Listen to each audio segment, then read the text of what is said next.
There goes that man's jockstrap. Oh my God, did you see that? America's team? Yeah, right. Oh, baby, it's a big day in sports. There's nothing like battling it out with your teammates all season long to go win a championship. Green Bay's got it this year. Huge move for them. I think it's going to be a game changer. We have a lot to talk about this busy week in the sports world. Welcome to the In a League of Their Own podcast. The In a League of Their Own podcast is brought to you by StreamerLoot. StreamerLoot provides the merchandise for our podcast.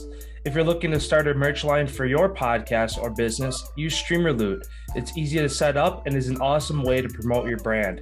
To check out our lineup of gear, click on the link in the description below or go to streamerloot.co and search In a League of Their Own.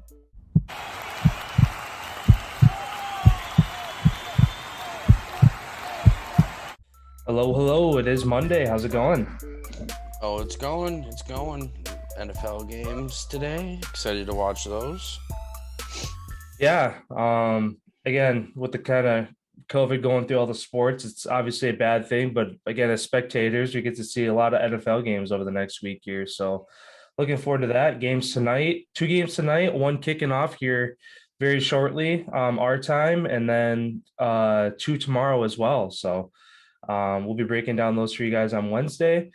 Before we do jump into our content for today, for those watching / listening to us here on YouTube, feel free to subscribe to our channel if you're enjoying the content. Liking, subscribing, sharing it with your friends, all that stuff really helps us. For our other socials, feel free to check them out in the description below. Instagram, TikTok, Twitter, any breaking news, score predictions, score finals for some of our favorite teams, you can find those over there. For our audio episodes, you can find us on Anchor. Anchor distributes us to Spotify, Google Podcasts, Apple Podcasts, anywhere that you listen to your favorite podcasts, you can find us. And as always, those five-star ratings help us move up the charts over there. And again, one final thing for the raffle that we are doing this winter. For those of you who heard it a couple times, you're hearing it again. For those if this is new, we're doing a mystery box raffle for either NFL, NHL, or MLB of your choosing.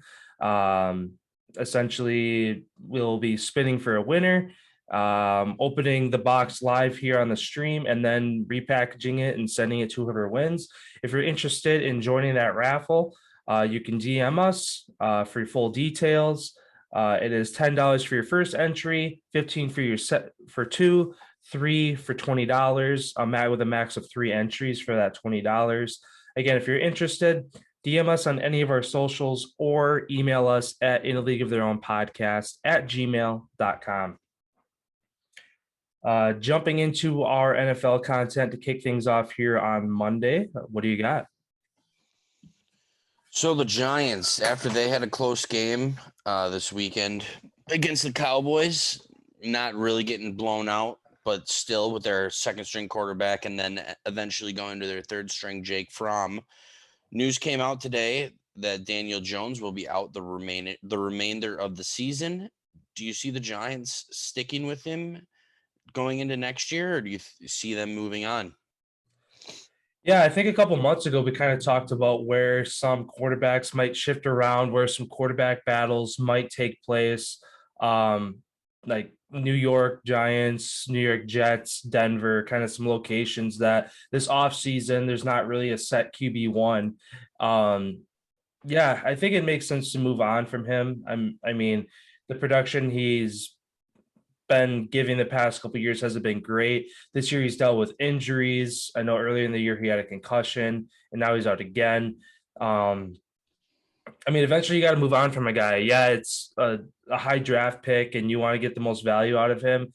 But at the same time, you extend that value too long. When you do get rid of him, you're not going to get anything in return. And you're losing value. I mean, you're already losing value, but get more while you can. And yeah, again, with a lot of guys on 1-year contracts, salary cap going up, all that, I feel like New York could potentially bring in a guy from free agency if they can afford him, or even a second string. I think there's second stringers around the league that are better than Daniel Jones that they could go after as well. So, um, yeah, this was kind of the last year where I was like kind of giving him Daniel Jones the benefit of the doubt. At the beginning of the season, all right, maybe it's just coaching or this or that, but nothing's changed. They're still the bottom of the NFC East. I think it's time to move on from him. Yeah, I agree. Before you continue to keep digging yourself in a hole, now would be a time to stop the bleeding and potentially look somewhere else. Look at Hundley, who played yesterday for the Ravens. That's a prime example of a guy who could easily step in there and be a QB1 in multiple different places. So, yeah, it is going to be interesting this offseason with the vets potentially moving and rookie class coming in not being so great. A lot of QB question marks this season. It's going to be really cool to see what ends up happening. Yeah, for sure. Yeah, I mean, that team still has a lot of other things to figure out. Again, Joe Judge is even still a question mark where if he has a shit start to the year next year, I don't see them firing him this offseason, but I could see next year if he has a shit start, 0-5, 0-6, something like that. All right, we got to find something different there too. Yeah, one more bad year and he's gone. Yeah. Then my first question here for you. Kind of talking about Nick Bosa, kind of the year he's having and how he's kind of being overlooked. And this question kind of pertains to the Defensive Player of the Year conversation. Kind of some stats to throw out there for Nick Bosa this year. He leads the league in tackles for loss at 18, is tied for first with QB hits at 29, second in QB pressures at 44, tied for second in sacks at 15, and tied for fourth for forced fumbles with 4. Why is he not being considered for Defensive Player of the Year? And do you think that he deserves to be in the conversation? I think he is in the conversation. I just think due to the Niners having a slow start and I don't know, some of these other guys having tremendous years, Diggs with the 10 interceptions, Micah Parsons, the rookie who's tearing it up. Like there's a handful of guys, TJ Watford, Aaron Donald doing it again, just unbelievable in what he continues to do. I know I was high on Micah Parsons earlier, but I after thinking about it, I see Myles Garrett honestly number 1 in this spot right now, just due to his 4.2% sack rate leads all defenders, a minimum of 300 pass rushes. He's got 53 QB pressures and 14.9% QB rate, lands him 4th and 5th in each category. He also has a forced fumble and a touchdown this last weekend. I mean, this Browns team, they're right. I almost see this kind of coming down to which team almost does better as to kind of who's going to get that nod for Defensive Player of the Year, as all these guys are cornerstones of their defense. And they're all still kind of, in the hunt at this point of making the playoffs and moving further. So I almost see, unless Diggs has a couple more interceptions, like literally unless he has like 2 more, I think he would get it just because we haven't seen this many interceptions in like 70 years in the NFL. Mm-hmm. Like it's insane what he already has 10. But yeah, these other guys, I just feel like they're getting kind of overlooked. Bosa's another one of those guys too, just overlooked because there's new faces, new guys making tremendous, shit happen. Yeah. Yeah. I mean, like those stats I mentioned, he's top 5 and either first or tied for first in 2 of them. So it's like, if you're going based off statistics, like, I mean, like you mentioned Garrett, he's tied for second with Bosa for sacks. Only 1 forced fumble, but still, that's like not a huge stat because Bosa is at 4th with 4. So it's not like that's a huge stat where, oh, you need to have 10 or something. I don't even know what first is, um, but yeah, I still think, like you said, Garrett is kind of leading that conversation. Parsons and Diggs are both right there to where, like you said, if Diggs can have 2 or 3 more interceptions this season, that kind of puts him at the top. If Parsons can have multi sack games to finish the season, then That's kind of him solidifying it. Same thing with Garrett tonight. How he does against the Raiders, a very pass heavy offense. He's going to have a lot of looks to get to that backfield against Derek Carr. Um, so yeah, I mean, if he has a multi-sack night, he gets another scoop and score. Like all these guys really control their destiny. Again, like you said, Nick Bosa, like at first looking at him, it's like, how come he's being overlooked? Like he's a little bit in the conversation, but not as prominent as some of these other guys. And like you said, it's because of the slow start they had. Um, but I mean, ultimately, the Cowboys are the only team sitting out of these defensive players, player of the year candidates. The Cowboys are this team sitting best, but they're kind of even slightly overlooked because they're in the East to where, oh, you're putting up those stats. 6-year games are against the NFC East. How much weight can we actually put on these stats? So all these guys still have a lot to prove in my book. But yeah, I'd say Garrett and Parsons are kind of 1A, 1B right now for that conversation. Yeah, and then I'd put Bosa tied with Diggs and Aaron Donald right below them as far as what and TJ Watt. You got to throw him in that conversation. Yeah. But it's like a 5-6 man race, and they're all really pretty much even across the board. One thing that I did forget about too was that Nick Bosa last year, he tore his ACL. So he basically, no one knew what to expect him coming into the year. And then him doing what he is doing this year, if that is considered into the conversation, that definitely helps. Also being, like you stated, with the Cowboys, they play in the East. All these other guys, they're in the best divisions in football right now, the closest. Yeah. So what they're doing obviously is up on that pedestal just a little bit higher. Yeah. And as for Nick Bosa, if it weren't for Dak Prescott, I could see him winning comeback player of the year too. You tear your ACL, you're out. But because the Cowboys, America's team, Dak Prescott had to take one snap this year and he won comeback player of the year. Yeah. And on top of it, he's playing, I'd say, above average football, but not like he's not in the top echelon of quarterbacks right now. But to come back and still have an average to slightly above average year, he's going to get it just because, again, the attention that team gets, the media, all that. I mean, not to say he's not deserving of it, but again, guys like Nick Bosa, anybody else coming off of a season-ending injury last year, they're kind of out of the conversation because it's the Cowboys.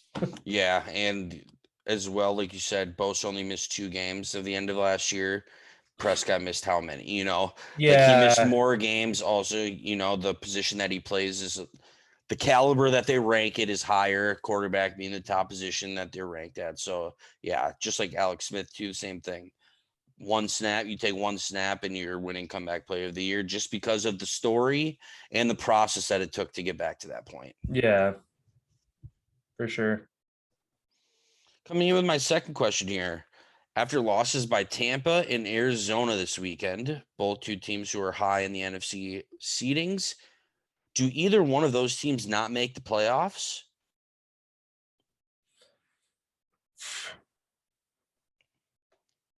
Looking at the schedules for both, Tampa plays Carolina twice and the Jets. So one guaranteed win. Oh, I won't even say guaranteed win because the Jets have held some teams into some close games this year. And Tampa's struggling with all their guys that they have out right now. You never know. They lose 3 games, they could be out. And Arizona's in that same spot. Yeah. I see both still making it just because, well, if one team doesn't, I'm going to say if one team doesn't, I'm going to say it's the Cardinals, which I won't go too much into them because it's part of my second question for you, kind of how they're going to finish their season. But yeah, I see both teams making it, but if one team doesn't, I think it's the Cardinals just because they are in a tougher division. I don't know I'm taking a look at their schedule to finish the year. They have Colts, Cowboys, and Seahawks, which they could all lose. It's just like Tampa. Yeah. Same situation. Yeah. And if both teams end up losing out, just looking at the playoff picture right now, both teams would find themselves out of the playoffs. pending how other teams do. Well, right. We still have to have the games finish up that haven't played yet this week. So today's and tomorrow's games. But once they finish up, if it goes how it's going, if it goes how it's supposed to go, whoever wins Washington or the Eagles, either one of those teams is going to be first, 7-7. So they'd be over Tampa, or excuse me, if they ended up, it all depends a long way out yet. But yeah, I mean, both teams need to implode for that to happen. Both of them are. Yeah, but both of them are. That's the thing. And I guess I'll throw my question on the table here to kind of keep this conversation going. Cardinals losers 2 of their last straight after a major upset yesterday to the Lions. Still looking like they're in good shape to make the playoffs. But even if they do, again, your question was, do you see these teams missing the playoffs? If they do you even see the Cardinals winning a game? Or do you see them being a first-round exit? It all really depends. They get J.J. Watt and D-Hop back. Yes, they win. Without both of those guys and Kyler Murray, still it seems like he's dealing with that injury. Like, he does not seem the same quarterback that he's seen up until the Green Bay. Like, once he got hurt, he's been a different quarterback the whole second half of the season. Without those guys, I don't think so. I really don't think they're just struggling right now. Mm-hmm. And to get beat by the Lions too, like, that's a real kick to the dick. Yeah, yeah. I guess one more question to throw in here, just because our two we're keeping the same conversation going. As far as you're talking about Kyler Murray, he was an MVP conversation. He's kind of fallen out of it. The two front runners, Aaron Rodgers, Tom Brady, and we talked a little bit about it yesterday, texting back and forth. After both of their performances yesterday, Tom Brady was the front runner. Has Aaron Rodgers overtaken him now after leading a win over a really good Baltimore defense? Yes, Lamar Jackson was out. Yes, they had missing pieces, but also the Packers are still without some people. So there's missing pieces on both sides. Because actually, I think I was listening to it on the radio on my way home yesterday. They're taught how they always have Matt LaFleur on right before they take the field half hour before the game. The Ravens are 32nd in the league as far as injury rating. Packers are 31st in the league for injury rating. So for any Ravens fans listening, to use that as an excuse, Packers are barely ahead of you as the second most injured team right now. So that's not really an excuse to use. But again, Rodgers gets the win. Brady gets goose egged for the first time in 200 some games in his career. Since 2006. Yeah. And we were kind of joking about it too, how he was breaking tablets and throwing hissy fits, which you're losing, but also you're the face of the NFL. And he was caught on a hot mic saying, what did he say? He got caught on a hot mic yelling at the New Orleans Saints bench, fuck you, bitch. Yeah, said it right to the coach, literally right in his face. And it was caught on a camera that literally was panning over right as he walked over and was kind of skipping at him. And it's just for that to be the face of the league.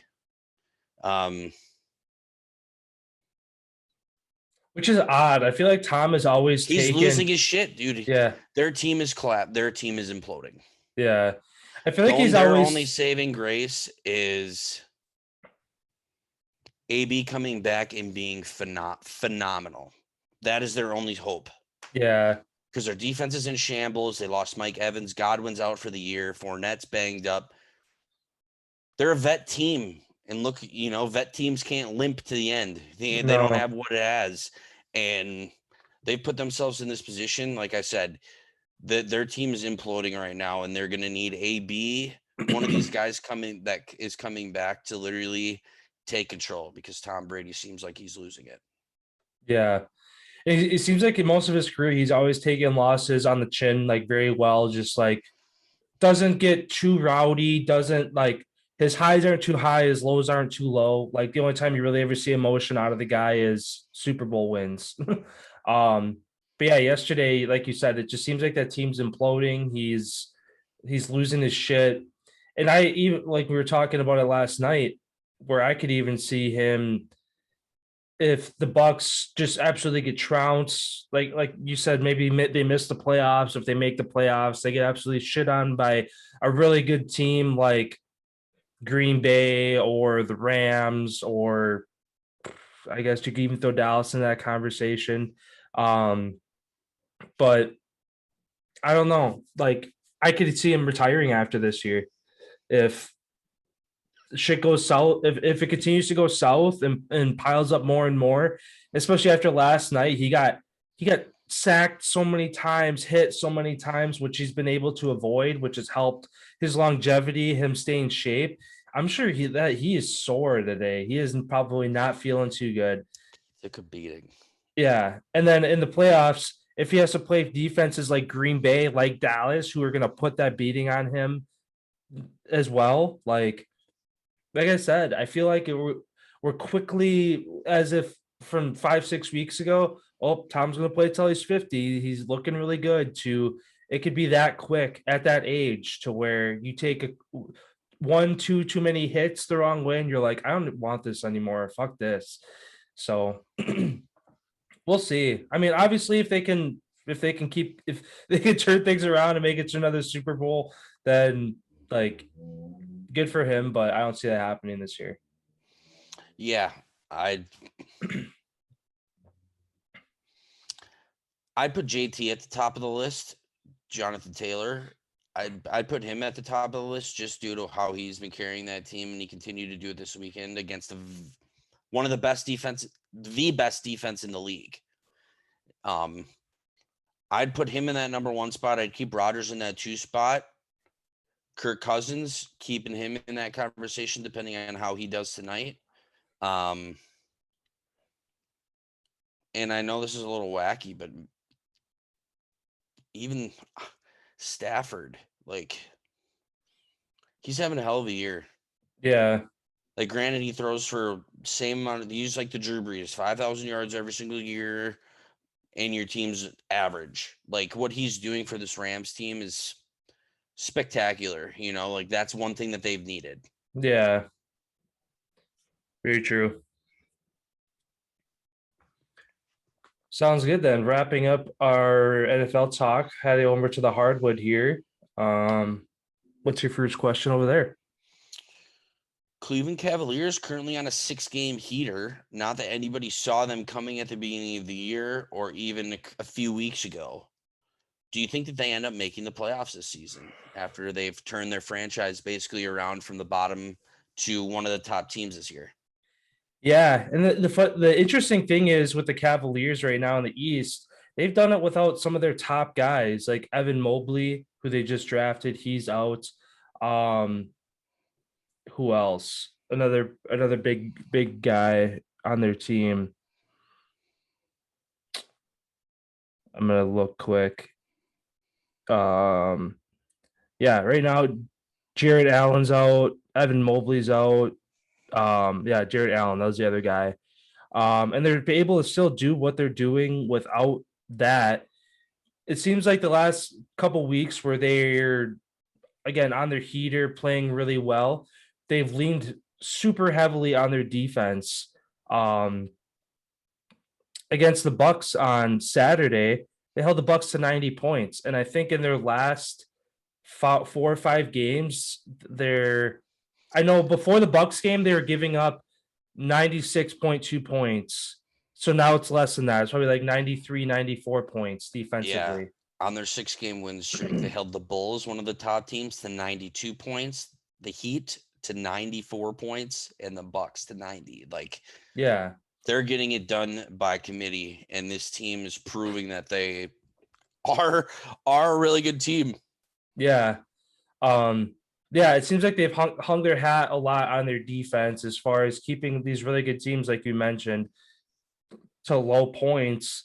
And then, I mean, for the Bucks on Saturday, yeah, they held the Bucks to 90, but they also hang 119 on them as well. So their offense is even stepping up to where I feel like it's getting to the point where they're spacing themselves enough in these games that the other team is like, all right, we're down double digits, we're down 20 points. Bench players come in. Cavaliers keep a lot of their starters on the floor and like just keep the foot on their throat and not like let these games get back within reach for these teams.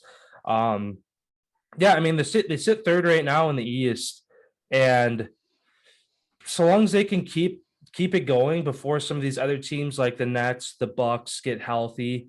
Um, yeah, I don't know. I see them making the playoffs. Yeah, they're third right now. They'd almost need a full collapse at this point to miss the playoffs because they're at 19-12.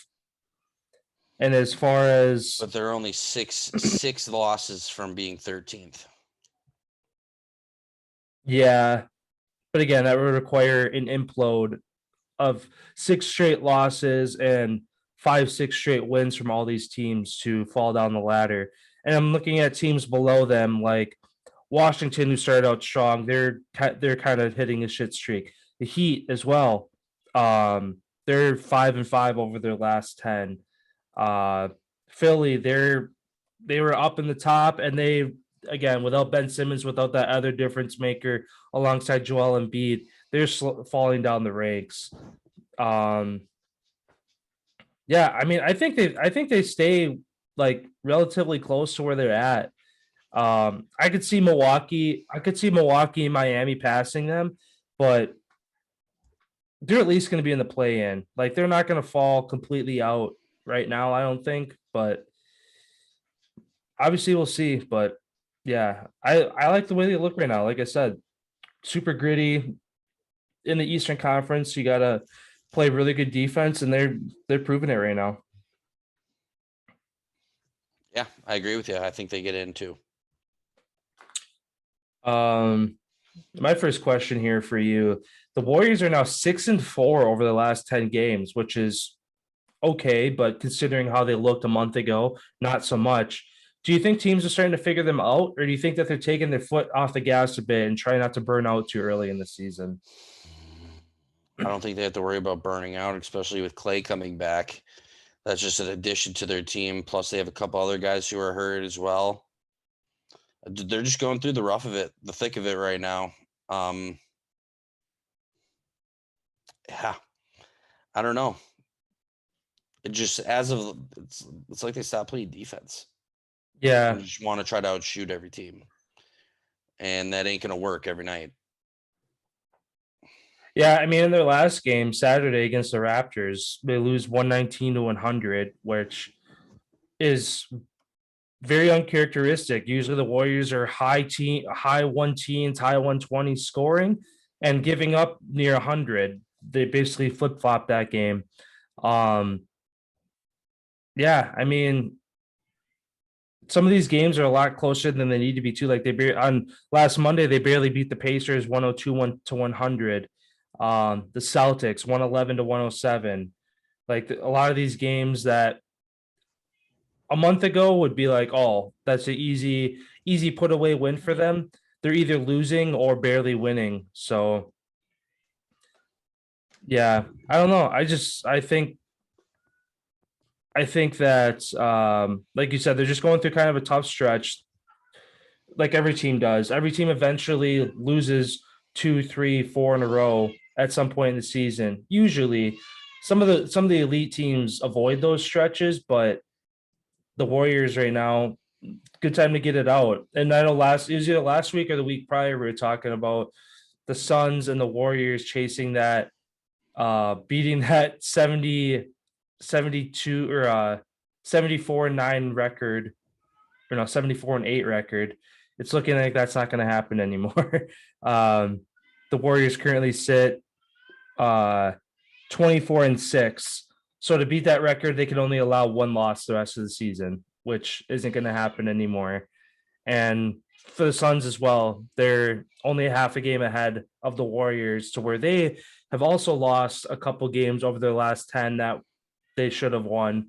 But I mean, as a fan of I mean, watching basketball, it's fun to obviously see records get broken, but at the same time, it's nice to see the top kind of shrink down a little bit and make it closer for everybody. Makes it fun, more fun going down the stretch as far as playing for one seeds, playing for playoff positioning.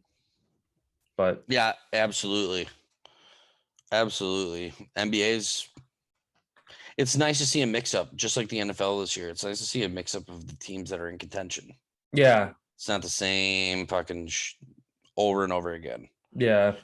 So now to my next question. Who do you think is the most underrated superstar in the league?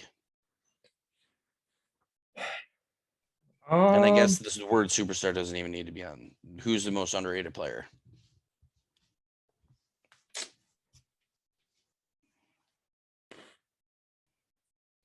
I'm kind of going through the list right now of guys that are like good, but like don't get the recognition. Here's a handful: Drew Holiday, Clint Capella, McCall Bridges, Nikola Vucevic, John Collins, Terry Rozier, Jordan Clarkson, DeMar DeRozan, Malcolm Brogdon, Rashawn Holmes. Those are just 10. Just to I'm thinking of two even higher than that. Two that come to mind for me are Trae Young and Luka Doncic, where at first it's like, but they're like the face of like they're the up and coming like what the next 10 years are looking like. They're basically the lone people keeping their team afloat right now. Where again, the not the Warriors, the Hawks currently sit one spot out in the East for a playoff spot. They sit 11th right now. But you think about it, Trae Young is still doing what he does night after night after night of I'm doing what I need to do. I'm doing what I need to do. And like eventually guys like John Collins, a guy you mentioned kind of in that list, he's also on the Hawks to where he needs some of those other guys to step up and do their part. And that Hawks team can shoot right to the top. They were in the NBA or the Eastern Conference Finals last year. So they have what they need to get done. Trae Young, again, is not nobody's talking about him this year because of where the Hawks are, but he still does what he does night after night from range, knocking down shots from logos, like nice handles down in the paint. Like he hasn't changed a bit. It's the rest of his team around him that kind of needs to figure their shit out. So he's a guy. Also, again, Luka Doncic, another one of those guys, keeping his team afloat, keeping the Mavericks afloat right now. Did he come back from his injury? Luka? Yeah. Let me look. I know he missed time this year. Yeah, I know he's been out for a while. It doesn't look like it yet. So I guess it's kind of hard to put him in that conversation because he has been playing, and the Mavericks are just dropped below 500 after yesterday's loss. But yeah, I guess then I'll just say Trae Young again, doing what he does, kind of trying to keep that team afloat. Where you take him off that team, they're bottom three teams in the league right now, in that, or at least in the East. But he's doing what he needs to do that they're literally right on the outside of the play-in tournament, to where if he can get that help he needs around him, they're gonna boost straight back up to the top. So yeah, he's one of those guys that doesn't get talked about enough for what he does for their team, I think. Yeah, I'm gonna say McCall Bridges for the Suns. I think he's super underrated. He gets overshadowed by the big man, Ayton, Booker, Paul. Like you never hear his name, and he's basically their defensive stopper. Like he literally, he's like a Drew Holiday in that same as he shuts people down. But Drew also has, other really good defensive players. Where the Suns aren't a huge defensive team, I'd say him and basically Ayton are the two guys that play defense on their. And I don't know. I just think that he's the most underrated player just because he gets overshadowed by the big names. And I don't know, a lot of, Phoenix, who have they been for so long? He's really helped them be a part of their core to turn their team around. Yeah, and I think he's in the running for sixth man of the year right now for what he's been starting a lot lately, but I think he originally kind of started off the year coming off the bench, to where if that team gets back to full strength, which Booker was just back. I can't remember they beat the Hornets. I'll pull it up. in his, well, I mean, looking at this game right here, Miles Bridges led the team with 16. Booker also had 16 in his return. But yeah, I mean, looking at that win, they beat the Hornets 137-106. Every single starter like did really good. Crowder with 14, Bridget was 16, Aiton with 15, Paul with 14, Booker with 16. Rarely do you see all five starters in double digits. Usually one is 20s, 30s, and because they have to step up because you look at it, one of the starters has four because they're having a shit night. Um, this is what really good basketball looks like. If you can have all five of your starters getting double digit points night after night, and then off the bench too. JaVale McGee with 19, Shamit with 15. Like these are all, I mean, along with the Warriors, once they get Clay back, they're like the Suns are still right there as one of the best top to bottom teams as far as starters and then guys off the bench too. Yeah, absolutely. Absolutely. Um yeah, my last question for the NBA here for you then. I get again kind of perfect tangent into this. The conversation between the best teams this season has really been back and forth between the Suns, Warriors, back and forth, best record, and kind of how they're handling teams. With Kyrie rejoining the Nets for road games here, pending his uh, negative tests and all the protocol he has to go through to get back into the league. Do you think Brooklyn climbs back to the top of the NBA, surpassing both of these teams um, as the best team in the NBA? And looking at it right now, if I remember correctly, they're only 2.5. They're 3 games back. So Phoenix is 24-5, Warriors are 24-6, Brooklyn is 21-9 with the third best record in the NBA. With Kyrie back, do you see them jumping to the top of the NBA? I don't. I think the Suns hold this down all year. They're just the most complete team. The complete team, like team, is the key in that. Like Yeah, they were in the finals last year because of a team effort. Right here again, they didn't really lose anybody. Look right here at the top again. Not surprised. I yeah, just don't see the Nets, and especially right now, the Suns only have 29 games played and the Nets have 30. So they could extend that lead even one more game on them. So yeah, this is the Suns year. yeah. And honestly, for Brooklyn, like in some cases, having Kyrie back, yes, it's gonna help because they're missing some guys. Durant needs the help. Yeah, James Durant's Harden, not gonna have to play fucking 45 minutes. yeah, because Harden is still what, a month, almost a month out before he's expected to return. They were saying mid-January. So yeah, roughly a month then. Um, I think the earliest was like January 6th or something. So still a handful, 10, 12, 15 games out yet. yeah, yeah.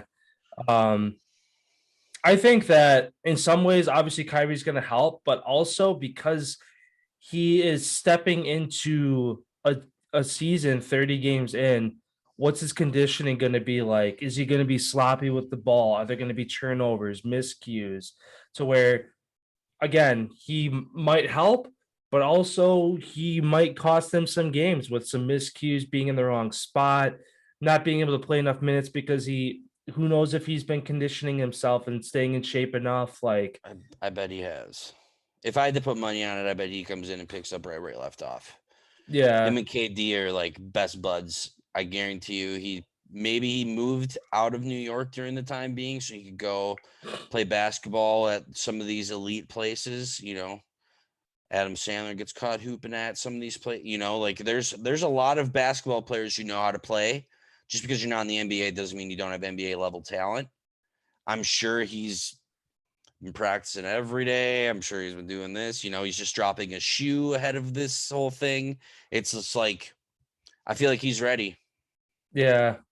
Yeah, I mean, I hope he is too. It'd be nice to see him make a comeback. I don't think it's going to be a perfect transition. I feel like we're going to see a couple hiccups the first couple games back, but I've always loved Kyrie.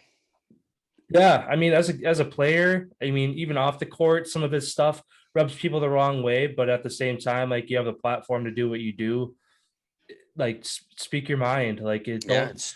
him being him. Don't let just because you're the odd one in the crowd doesn't mean you shouldn't let your voice be heard, even if it's the unpopular opinion. So, um, in some cases, it's a little like, oh, what are you doing? But at the same time, it's like, do what you want, man. Like it's like good for you to do what you do. So, And he's one of the few that continues to do what he does every single time and not back down. yeah, It's always what he wants to do. There's no outside force making any decisions for him, which is awesome. mm-hmm. Yeah. Moving off the hardwood then to the ice. What's your first question for the NHL? So rumors have it that NHL players are no longer competing in the Olympics this winter. Do you think they should or shouldn't, and why? Like do the players decide this, or like why? Like I guess what's the context as far as why they aren't? So originally they were supposed to go, and a lot of people were super pumped to go. But the only reason why these athletes from all sports, from all countries, are pulling out is because if you do test positive over there, you could be stuck there for up to 5 months. Yeah, that's Like a having risk. to go through all these protocols and all this Yeah, whatever. Like I think the earliest I think you would be able to leave was like 5 weeks, and they said maybe the 5 months was exaggerated, but I think it was like 5 weeks. I think was the earliest that they said, and 3 months, give or take, was like the expected like normal duration for how many hoops you got to jump through, all this type of shit in order to be able to actually come back, especially with all of the numbers skyrocketing right now. yeah, Like that's why a lot of them are just like, I don't want to go over there and get caught over there, and then what? I'm stuck. yeah. In that case, it makes sense. Like, I guess answering your question, do I think they should or shouldn't? I mean, if like given what they have already in the US with their professional sport, I would not, just because you're Even if it's your jeopardizing your one and team. only time to ever represent your country in the Olympics. Yeah, because there's like you're not making money. You're not like, oh, $500,000 purse, or like, you know what I mean? Like all you're getting is a gold medal, like, which for a lot of these Olympic athletes, it's all based off of the money that you make is based off of your sponsorships, Nike, Adidas, Gatorade, all these sponsors. You already have those sponsors from your NHL like career. Why jeopardize that when you already have it? Like that's the only if you're not a like track athletes, there's not a professional like track organ, like there's not There's no team. track. It's not teams. Yeah. So the money that they like for them, it makes sense that if they want to take that risk and go over there, yeah, because that's how they get their name out there. That's how they get more sponsors. That's how they make more money.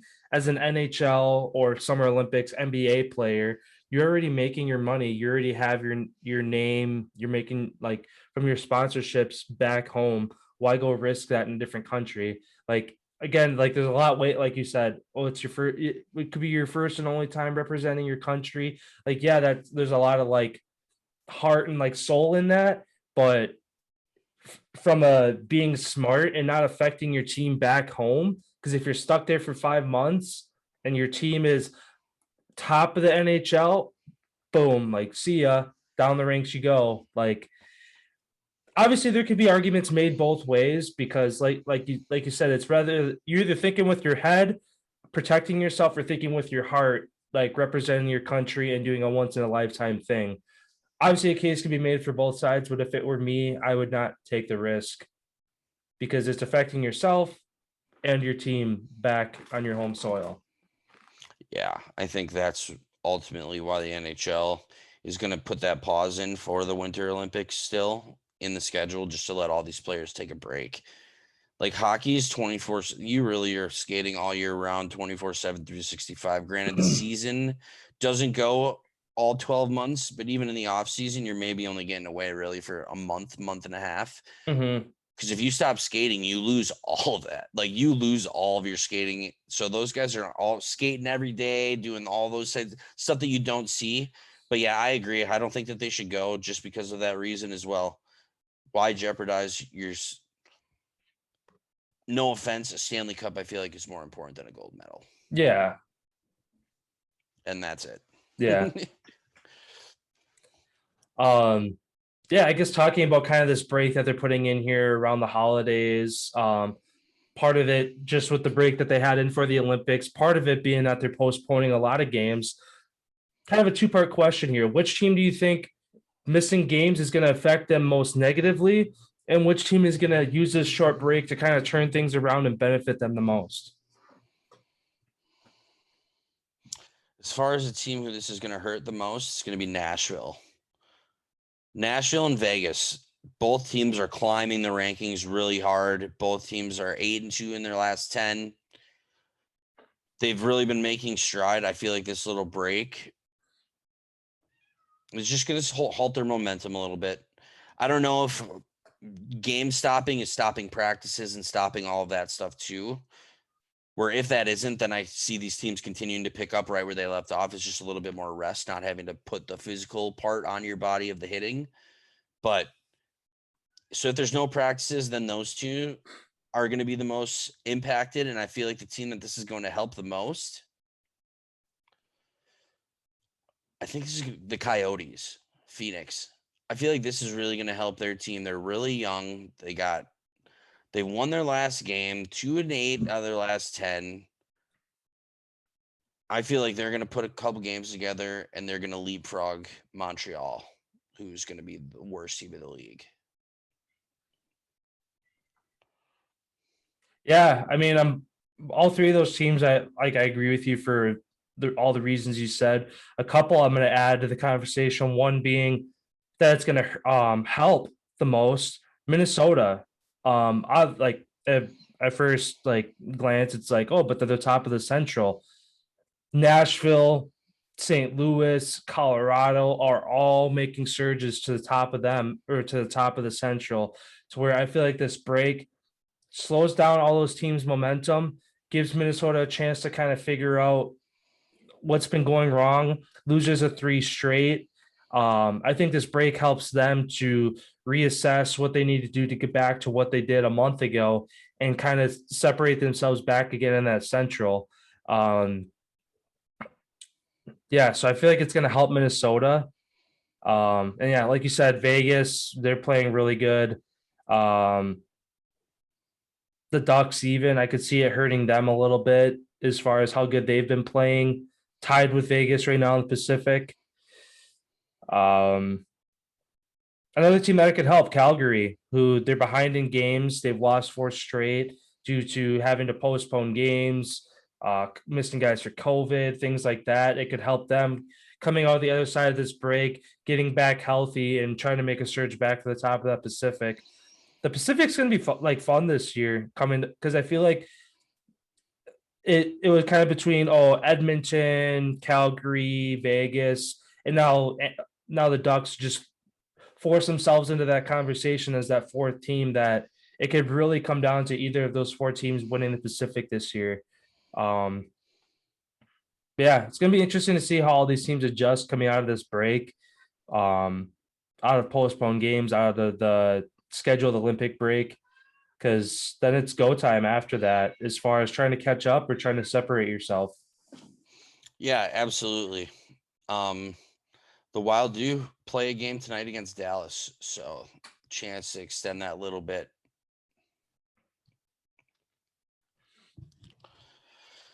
Then I'm going to add another question in after you go with your second question here for the NHL. But right. This is my second question. What would you as a fan wish that the NHL did more to help people who have never played the game or know anything about the game, but better understand what they're watching and just make it more pleasable, I guess? One thing that comes to mind that I kind of obviously I don't see any value out of it, but I can see how other people would, is how the NFL does those Nickelodeon games with the slime and anytime there's a flag called, they have I don't see it where they have little Sheldon pop up holding, and he gives an explanation of the penalty and stuff. Do something like that. Obviously not as kiddish, because I don't see hockey is a very grueling sport, to where I feel like pairing up with Nickelodeon would kind of be hard to do that.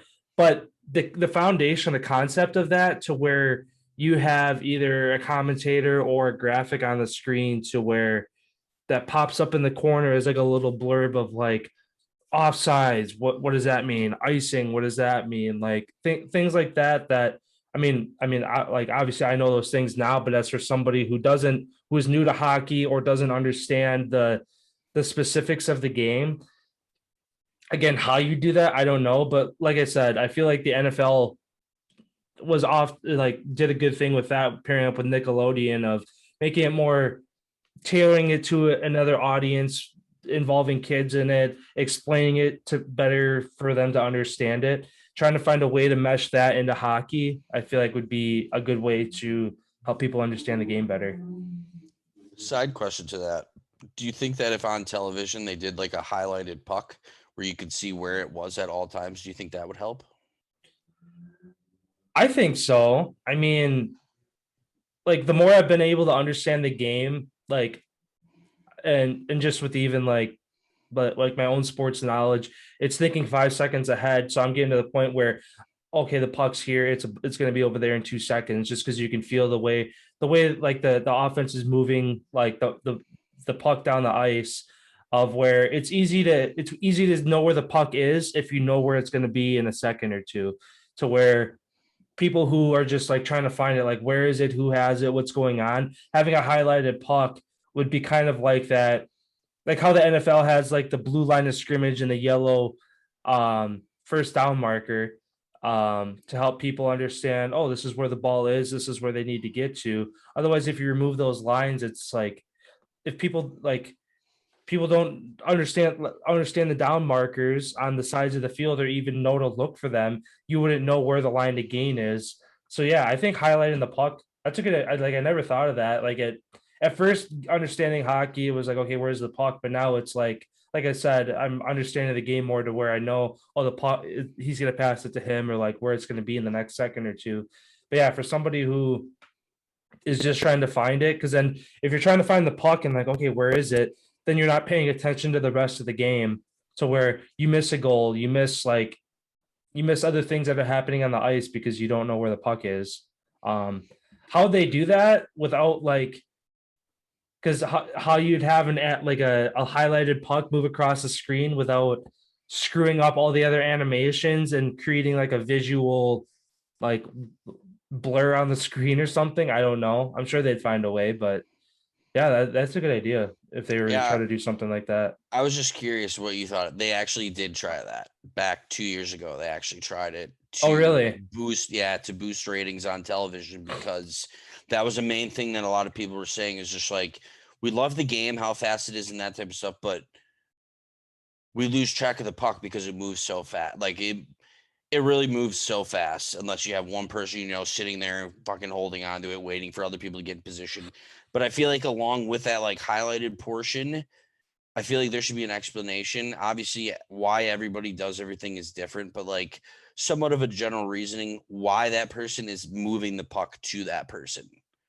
Like understanding why the person is doing it, not just, okay, I get that he's moving it here, but like why?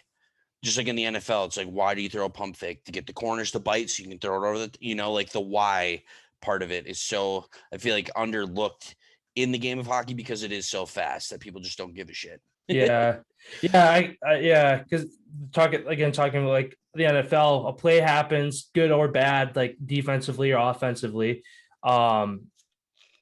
You have like, again, like a pump fake, something happens to where, like listening to like Aikman and Buck, where it's like this guy dropped back, or this guy came up and did this, that, thus this happened, where that helps people understand the game better of, okay, that was the result of the play, but how did we get there? Oh, because they dropped 8 in the coverage and only sent 3, or they sent 8 and like, or sent 7 guys and like on an all blitz and just disrupted the play.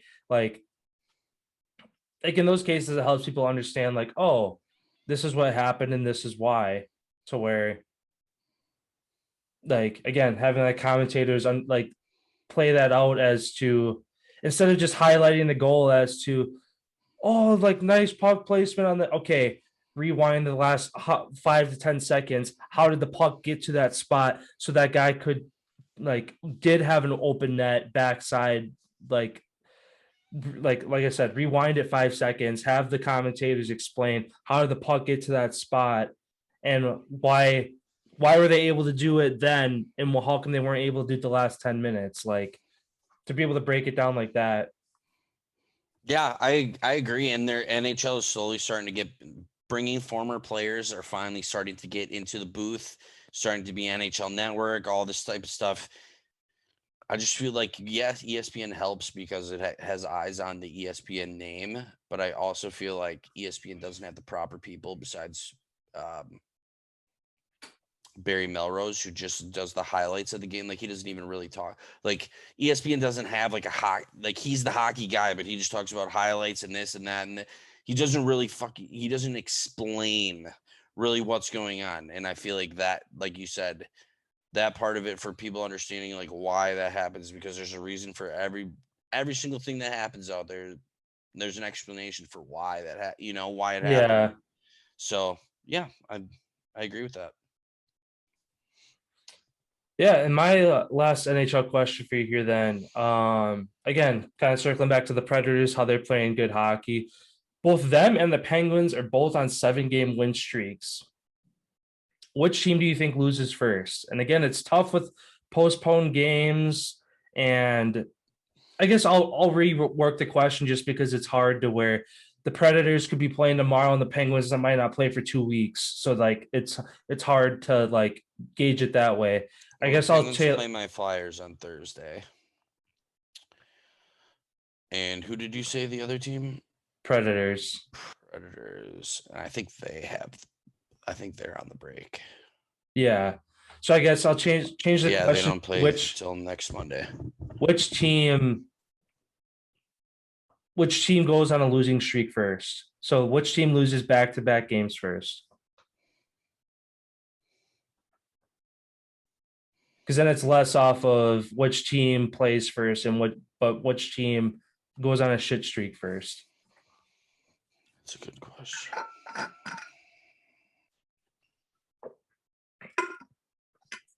Because I feel like the Predators are aren't expected to be there, so it's like, oh, they're gonna hit a shit streak first, but also they have a pretty good team. Yeah, but then also for the Penguins, you're in the Metro, so it's like, oh, they're going to go on a shit streak first because they have really tough teams to play. But also they've won 7 straight, so it's like, because all the teams ahead of them, Carolina, they've won 2 straight, but Washington won 5 of the last 10. They lost last time out. Rangers 6 of the last 10. They lost last time out. So I just look at who the Penguins played. The Canucks, which were on their losing streak at the time, the Kraken, who were on a losing streak at the time, the Capitals, who were on a losing streak at the time, the Ducks, I don't remember what they were doing, Canadians, who are the worst team in the league, Sabres, who are garbage, and then they beat the Devils, who are on like a huge shitting streak right now. I feel like the Penguins are going to lose 2 in a row first, as their next 3 games are tough. Flyers, Bruins, Leafs. Yeah, I was going to say I could see them possibly beating Flyers, but then and losing. I could see Nashville also losing their next 2. Dallas coming off of one thing that I was going to ask you next, and then they play the Capitals and the Jackets, both teams who are on a hunt. Yeah, I could see the Penguins losing either Flyers, Bruins, or Bruins, Leafs. Hopefully or losing all 3. Yeah. Flyers are making up some ground, but they need to keep going. Yeah. Yeah, sounds good. My last question for you, I don't know if we can do this or not. Can we pull up a clip on your share screen, and can we take a look at it just without the audio so you can so we can see it? Yeah, I could try to. Here.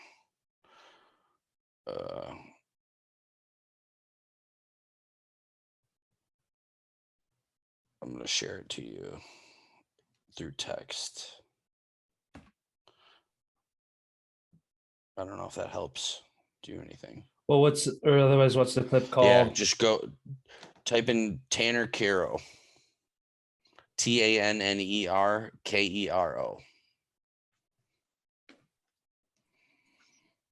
and this is a play that happened the other night against the Blackhawks on Saturday. I just want you to take a watch at this. I want to know, do you think that this player deserves a suspension? And if so, how many games would you give him?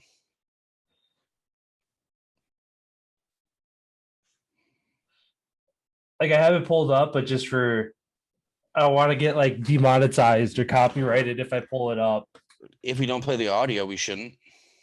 Well, it's still visual because Sportsnet owns the. Well, here, then I'll pull it from a different one then. Otherwise, I have it up. I'm just gonna watch it quick. Who am I? You'll see it. You can't miss it. Oh, when it happens first, it's like off camera. Holy piss. He was taken off on a stretcher, and they just got word back today that he's moving his arms and legs and shit. Jesus. But for those of you, we don't have to play the video. For those of you who don't know, Dallas's forward got crushed against Conley on the Blackhawks. Defenseman stepped in and hit him.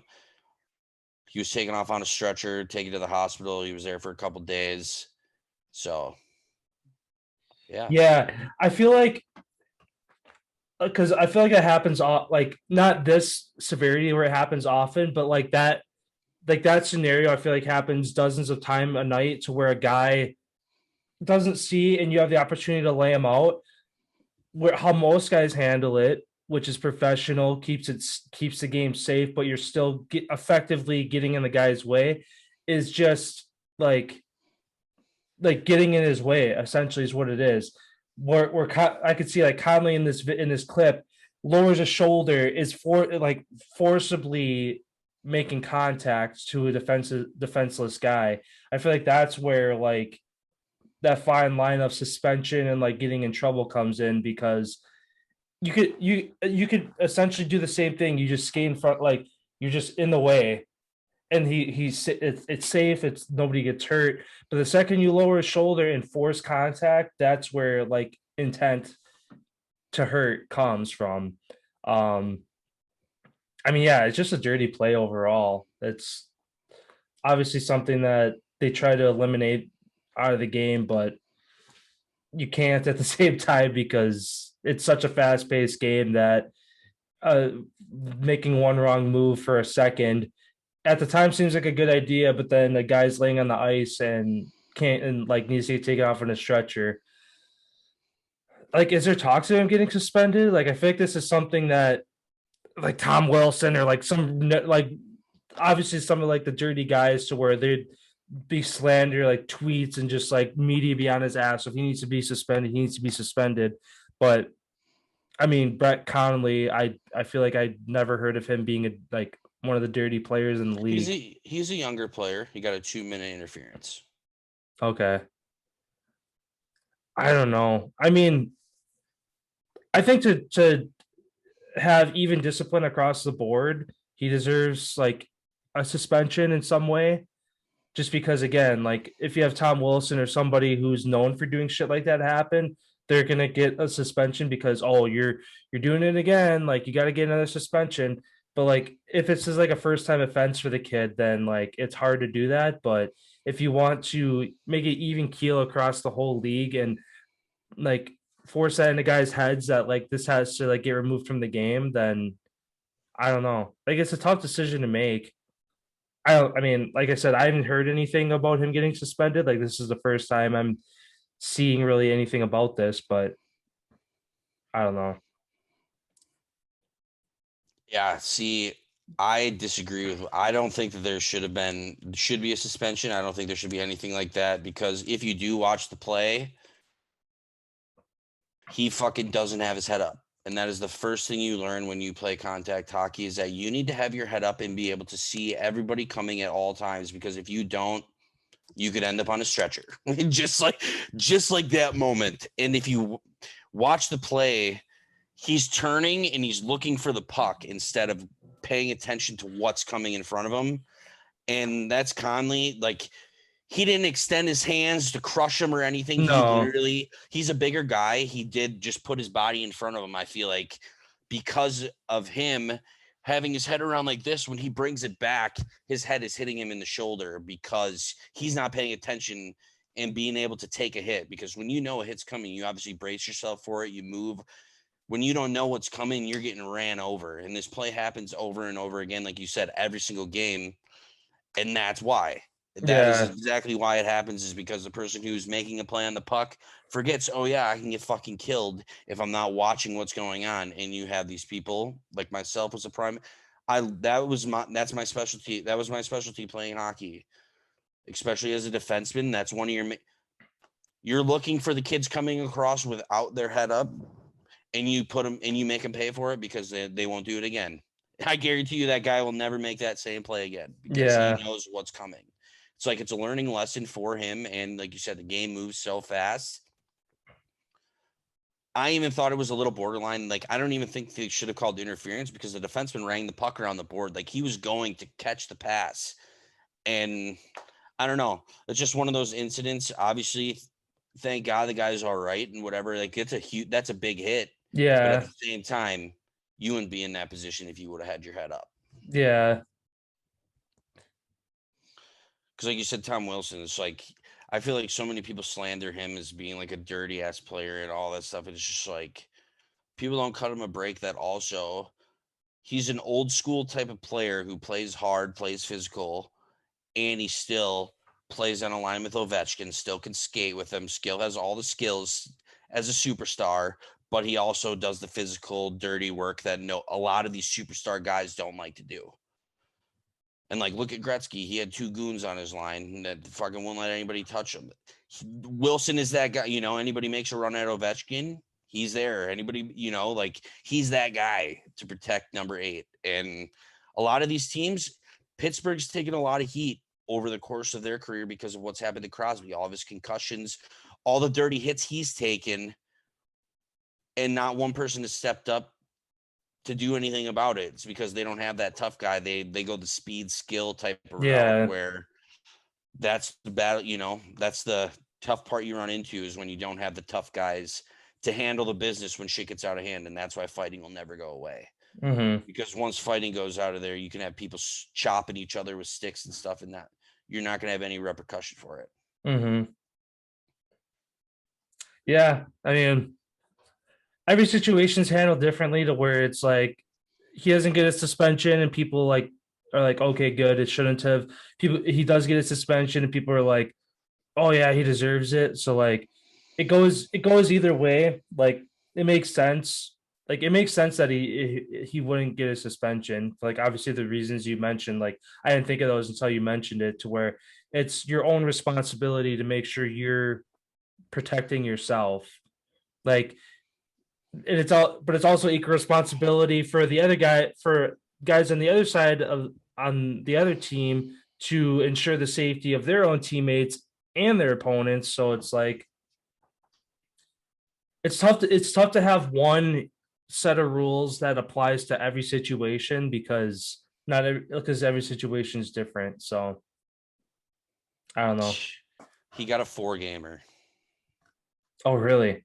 Yeah, the Department of Player Safety, this is what they said. That the Dallas guy was in a vulnerable position, didn't have the possession of the puck, emphasizing that this was an instance of interference, which is why he got the interference call. Connolly has opportunities to change his course or body position, but ultimately skated through him. He didn't skate through him because he was gliding, so I don't get that. The injury, because he was taken on a stretcher and taken to the hospital, that was considered into effect.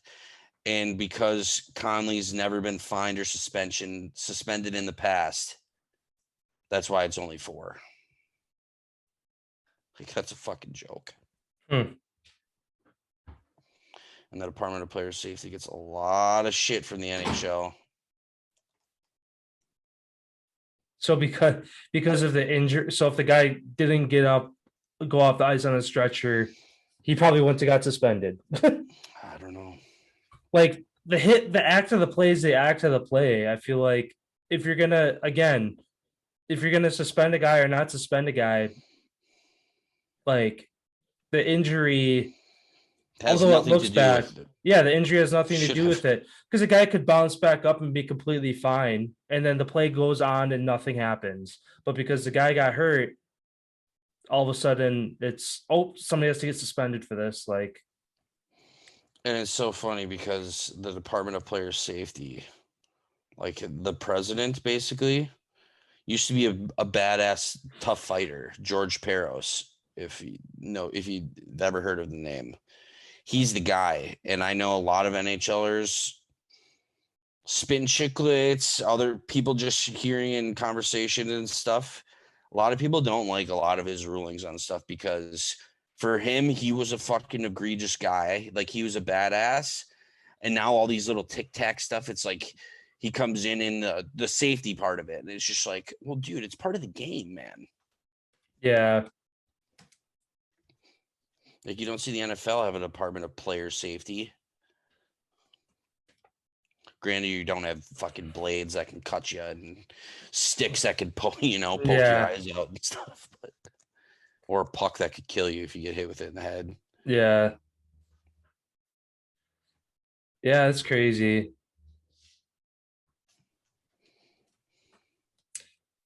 Sounds good then. We'll move over to our other category question here. Saturday, big fight went down. Jake Paul versus Tyron Woodley. Jake Paul knocked out Woodley in the 6th round. After knocking him out, does he finally get the recognition he deserves to fight a McGregor or a Masvidal or a Nate Diaz?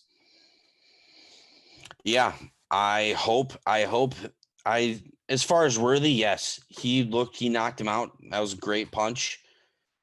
It looked not good in his favor early in the fight, but that's because boxing is not all about how quick and how hard you can throw your punches early. It's a stamina game. You got to make it through the 8 rounds. Hey, he's shown that he can fucking box. Like he's not just doing this for shits and gigs. Like he actually wants to do this. He's spending the time dedicating himself doing this. I feel like at first people thought this was just like a media craze and he was trying to do all for YouTube and all that stuff. And it's just like, I haven't seen it since then. Like he's dedicated to wanting to be a professional boxer. And I really hope that he takes the Masvidal challenge that he got. Yeah, Granted, I don't think Jake Paul is going to go over to the UFC to sign for a fight. no, But I think that maybe that they can come up with something where those two fight, yeah. not like sanctioned. The biggest roadblock for them is all these guys are in UFC contracts where they're not allowed to take boxing fights. But That's what I'm saying. If it's not sanctioned, yeah, they'd almost have to have a clause, or one of these guys is gonna have to break their UFC contract to go fight Jake Paul, which I don't see them like. But also, like, if there's more money to be made fighting Jake Paul than there is in UFC, like, which there isn't. no, UFC is like one of the biggest fucking sports companies in the world. yeah. Like that's probably right behind the NFL in money. Well, just because it's international, like you get fighters from all over the world that fight on the main stage every single like Saturday, every single weekend. So for the NFL, yeah, they have international guys, but it's it's harder to get that to a worldwide audience versus the UFC, to where I'm sure because pay-per-view, anybody anywhere can buy pay-per-view. Not everybody anywhere can tune into an NFL game anytime they want. Yeah, so the UFC increased its revenue 70% from the second quarter of 2020. Went from $106.6 million to currently, as of August 17th, worth $260 million. Jeez. And like you said, it's the pay-per-views, dude. That's how they make so much cash. Yeah. Well, so it's a lot of money, but that doesn't sound like it'd be close to the NFL. And I do think that potentially Masvidal may leave because he had a huge discrepancy over how much UFC literally takes out of like their earnings. Oh, Because they take let me read this because I just want to They take 18%. Of the earnings. Correct. That's a big cut. UFC splits revenues with the athletes for the promotions and all that stuff. 18% is what they get. So I guess maybe that Masvidal would kinda, say, "Fuck you, I want all my money." yeah. Which he seems like the badass and the crazy one to do it.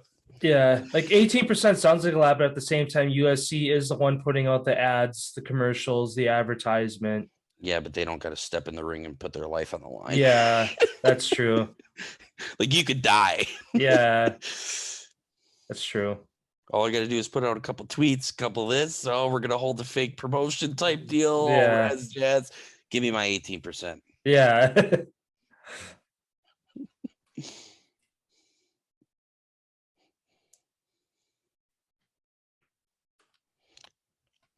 So if you're making $5 million, if you're making $5 million, almost 1 million's gone. $900,000 of 5 million. Yeah. And that's not taxes included. So you're getting fucked. Yeah, that's a big chunk. You're getting hosed.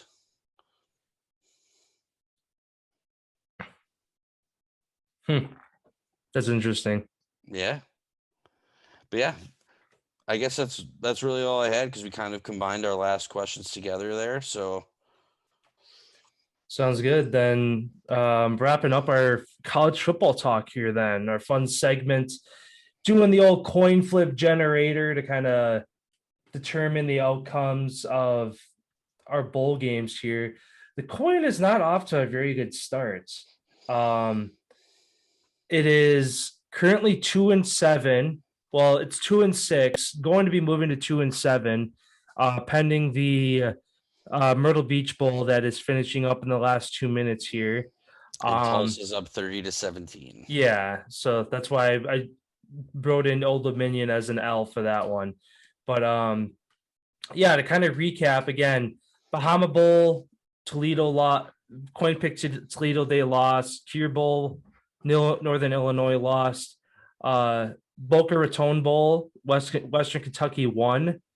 The next 4 losses, the coin picked El Paso, BYU, Eastern Michigan, Oregon State, all who lost. In the New Orleans Bowl, Louisiana got the win. And then today, again, the game finishing up right now, Myrtle Beach Bowl, Old Dominion is who the coin picked, and they are, again, less than 2 minutes away from losing. Old Tulsa has the ball up 30-17. So that game, and they just got a first down. It's over. Yeah. So another L for the coin, but I'll pull it up here again. We have three more bowl games to predict here between tomorrow and Wednesday. 2 more. Well, I'm gonna do tomorrow's and Wednesday because we don't want to do Wednesday on Wednesday because it starts at 7. Well, the episode wouldn't be up until after on Wednesday because that's how we did. Like for today's games, we made the predictions on Friday because the games were going to would be over by the time that we finish the episode. Yeah. I mean, we can just do the 2 if you want to do the one Wednesday on Wednesday. Yeah, because then we're going to have that one, plus we're going to have Thursday's games to do on Wednesday. Yeah, we'll just do that then. We'll do tomorrow's. So all right, sounds good. If you want to pull up the coin. Yeah. All right.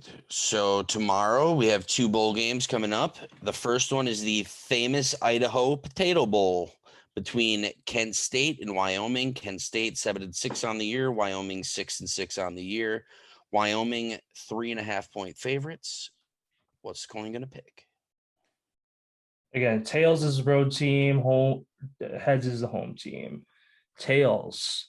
So that is Kent State picking another upset.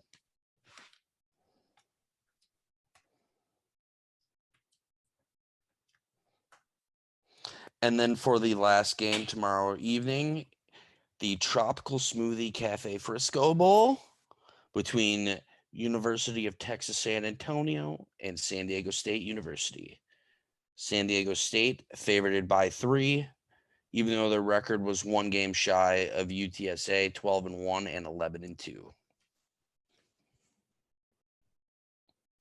San Diego State.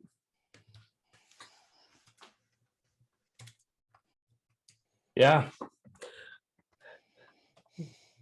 That's funny because some of these games too, like BYU favorited loss, Oregon State favorited loss. So the coin's been picking upsets and being wrong, and the coin's been picking favorites and being wrong. But yeah, sounds good. Again, once bowl season's done, we'll kind of see what the predictions come out to. Again, not looking too good for the coin randomizer at the moment, but nonetheless, it's fun to do either way. Yeah, sounds good. Hope everybody has a great Monday. 2 NFL games currently going on. The Raiders are currently up 7-0 on the Browns, and the other one between the Vikings and the Bears tonight.